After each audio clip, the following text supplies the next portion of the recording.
Good morning dear students. आज की इस क्लास में सभी विद्यार्थी पास्ट परफेक्ट टेंस की एक्सरसाइज के बारे में जानेंगे। जैसे कि आपको पता है, पास्ट परफेक्ट का जो सामान्य फॉर्मेट है वो इस रूप में होता है। सब्जेक्ट के साथ हेड, हेड के साथ वर्ब की थर्ड फॉर्म, ऑब्जेक्ट के बाद आपका आता है बिफोर के बाद पुनः आप लिखते हैं सब्जेक्ट के बाद वर्ब की सेकंड फॉर्म, इसके बाद ऑब्जेक्ट। ठीक, ये आपका सामान्य फॉर्मेट है पास्ट परफेक्ट टेंस का। आपको क्या पता होना चाहिए किसी भी टेंस का? मतलब जिस क्रिया के अंत में चुका था, चुकी थी, चुके थे आदि आते हो पास्ट परफेक्ट टेंस कहलाता है। इसकी हेल्पिंग वर्ब हेड होती है, इसके साथ वर्ब की थर्ड फॉर्म प्रयोग की जाती है। ठीक है, इसमें दो क्लास होता है ऑफन। एक क्लास पास्ट परफेक्ट में होता है, दूसरा हमारा पास्ट इंडेफिनिट में होता है। एक एग्जांपल आपको हम बता रहे हैं कि हम कैसे सेंटेंस को करते हैं। मान लीजिए लिखा गया, क्या मेरे सोने से पहले वह दूध पी चुका था। एक सेंटेंस आपको सामने आ गया, क्या मेरे सोने से पहले, क्या मेरे सोने से पहले वह दूध पी चुका था। क्लियर हुआ? अब एक सेंटेंस है आपका, सेंटेंस इंट्रोगेटिव है। यद्यपि आपको पता क्या है, सामान्य फॉर्मेट पता है, इसका अफर्मेटिव का फॉर्मेट पता है। क्योंकि देखिए यहाँ पर बिफोर लिखा हुआ है, बिफोर मतलब पहले, इसका मतलब ए वाला फॉर्मेट हमारा काम करेगा। तो सबसे पहले क्या होना चाहिए, हमको इस फॉर्मेट को इंट्रोगेटिव फॉर्मेट में चेंज कर लेना चाहिए। अगर हम इंट्रोगेटिव फॉर्मेट में चेंज करते हैं तो तुरंत हमारा क्या आएगा, हेड बाहर आ जाएगा। हेड के बाद हम सब्जेक्ट लिखेंगे, सब्जेक्ट के बाद वर्ब की थर्ड फॉर्म ऑब्जेक्ट, एक हो गया। इसके बाद हम यहाँ बिफोर लिखेंगे, बिफोर के बाद सब्जेक्ट, सब्जेक्ट के बाद वर्ब की सेकंड फॉर्म और ऑब्जेक्ट। ये आपका सामान्य फॉर्मेट हो गया। लास्ट में क्या लगा दिया आपने, इंट्रोगेशन मार्क लगा दिया। अब ये अफर्मेटिव का फॉर्मेट था और इस फॉर्मेट को आपने किस में चेंज कर लिया, इंट्रोगेटिव फॉर्मेट में चेंज कर लिया। क्योंकि हमेशा जब भी अफर्मेटिव को इंट्रोगेटिव में चेंज करना होगा, अगर यस और नो आंसर टाइप क्वेश्चन है तो हेल्पिंग वर्ब को बाहर करेंगे। एक आपको ध्यान में रखना है। अब देखिए हम क्या करते हैं, सेंटेंस आपका दिया गया है, क्या मेरे सोने से पहले वह दूध पी चुका था। तो ये सेंटेंस आपको क्या करना है, पहले करना है। क्योंकि जो बाद में दिया गया रहता है तो उसको पहले करते हैं, लेकिन जो कार्य पहले हुआ रहता है उसको हम पास्ट परफेक्ट में करते हैं। वह दूध पी चुका था, लेकिन लिखा है क्या, हम यहां पर लिखे हेड। इसके बाद यहां पर हमने सब्जेक्ट लिया, सब्जेक्ट क्या है, ही। अब देखिए दूध पी चुका था, वैसे पीना ड्रिंक होता है, ड्रिंक, ड्रैंक, ड्रंक, लेकिन यहां पर हम ड्रिंक नहीं लगाते, हम पीने के लिए टेक, टुक, टेकन में से लगाते हैं। यहां पर क्या होगा, टेकन। क्या हो गया, हैड ही टेकन मिल्क। ठीक, had he taken milk before, ठीक है, आई, देखिए slept, before I slept. Last में क्या लगा देंगे, इंट्रोगेशन मार्क। तो आपका ये ट्रांसलेशन बन गया। एक सामान्य फॉर्मेट के तहत आपने इसको ट्रांसलेट कर लिया। मान लीजिए इसी सेंटेंस को आप इस रूप में चेंज कर देते, क्या क्या नहीं करते आप, मेरे सोने से पहले, मेरे सोने से पहले कौन दूध पी चुका था। अब आपका सेंटेंस आ गया, मेरे सोने से पहले कौन दूध पी चुका था। क्लियर हुआ? अब एक सेंटेंस आपको दिया गया, अब इसी सेंटेंस को आपको फिर ट्रांसलेट करना है। अब कौन आ गया, इंट्रोगेटिव वर्ड।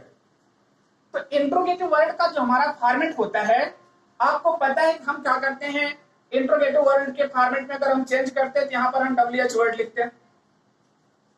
मतलब प्रश्नवाचक शब्द, इसके बाद हेड लगाते, हेड के बाद सब्जेक्ट, सब्जेक्ट के बाद वर्ब की थर्ड फॉर्म ऑब्जेक्ट, ऑब्जेक्ट के पुनः बाद हम बिफोर लिखते हैं, बिफोर के बाद सब्जेक्ट, वर्ब की सेकंड फॉर्म और ऑब्जेक्ट। अब आपका ये हो गया, ध्यान दीजिए। अब आपको समझने की जरूरत है, WH word, head, subject, verb की third form, object, before, subject, verb की सेकंड फॉर्म और ऑब्जेक्ट। WH वर्ड आ गया प्रश्नवाचक शब्द। अब यहां पर प्रश्नवाचक शब्द आ गया कौन। क्लियर हो गया?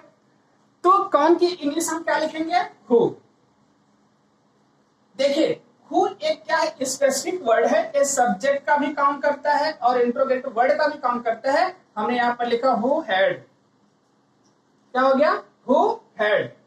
अब क्या हो गया? Taken milk. अब देखिए ये फॉर्मेट हमारा काम नहीं कर रहा, लेकिन सब्जेक्ट और इंट्रोगेटिव वर्ड एक हो गया, तो इसलिए हो गया हु हैड टेकन मिल्क। क्या हो गया? Before I slept. अब स्लेप्ट के स्थान पर भी आप चेंज कर सकते हैं, मतलब सोने जाना, बिफोर आई, इसी को इसके स्थान पर क्या लगा सकते हैं? Went to bed. लास्ट में क्या लगा दिया? Interrogation mark. मतलब स्लेप्ट के स्थान पर आप क्या लगा सकते हैं? बेड, मतलब वेंट टू बेड। तो आपका ए सेंटेंस बन गया। इसी को मान लीजिए हम थोड़ा सा परिवर्तन किए। परिवर्तन क्या हो गया? यह सेंटेंस, क्या मेरे सोने के पश्चात, देखिए इस सेंटेंस को अगर हम परिवर्तित करते हैं, परिवर्तित करने के बाद मान लीजिए हमने लिखा क्या मेरे सोने के पश्चात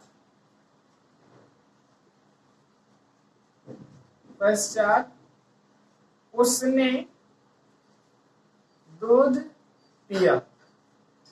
अब आपका ये सेंटेंस है, क्या मेरे सोने के पश्चात उसने दूध पिया, एक ही सेंटेंस है। अब यहां पर पहले के स्थान पे क्या आ गया? पश्चात आ गया। अब जो ये हमारा फॉर्मेट था, इस फॉर्मेट को हम इस रूप में चेंज करते हैं। अब यहां पर सब्जेक्ट, सब्जेक्ट के बाद वर्ब की सेकंड फॉर्म ऑब्जेक्ट, इसके बाद जहां बिफोर लिखे थे वहां पर हम किसका प्रयोग करेंगे? आफ्टर का।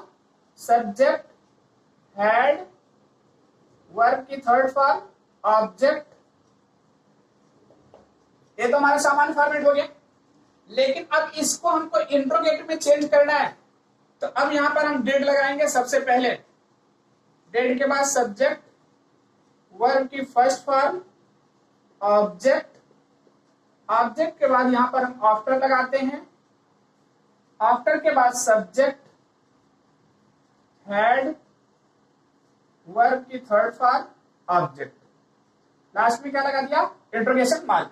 अब थोड़ा सा परिवर्तन आप समझ लीजिएगा, जैसे ही आफ्टर लगाया जाएगा यहां पर, तुरंत ही पहला क्लास पास्ट इंडेफिनिट में, दूसरा पास्ट परफेक्ट में बन जाएगा। जब पास्ट इंडेफिनिट में बनेगा तो इसका मतलब इसके अनुसार हेल्पिंग वर्ब लगना प्रारंभ हो जाएगी। तो जो इसका ट्रांसलेशन है, क्या मेरे सोने के पश्चात उसने दूध पिया, तो अब यहां पर इसको हम लाते हैं, यहां पर हम डेड लगाए, डेड के साथ ही हो गया, ही टेक मिल्क आफ्टर आई। अब देखिए आई के साथ यहां पर क्या हो गया? Had gone to bed, after I had gone to bed. Clear हो गया? लेकिन लास्ट में क्या लगेगा? इंट्रोगेशन मार्क लगेगा। अब यहां पर हु होता तब क्या होता? मतलब अगर यहां पर क्या के स्थान पर हम किसका प्रयोग करते हैं? कौन दूध पिया, कौन दूध पिया, तब यहां पर क्या हो जाता? हु के बाद टू का आता, who took milk after I had gone to bed, last में इंट्रोगेशन मार्क लगता।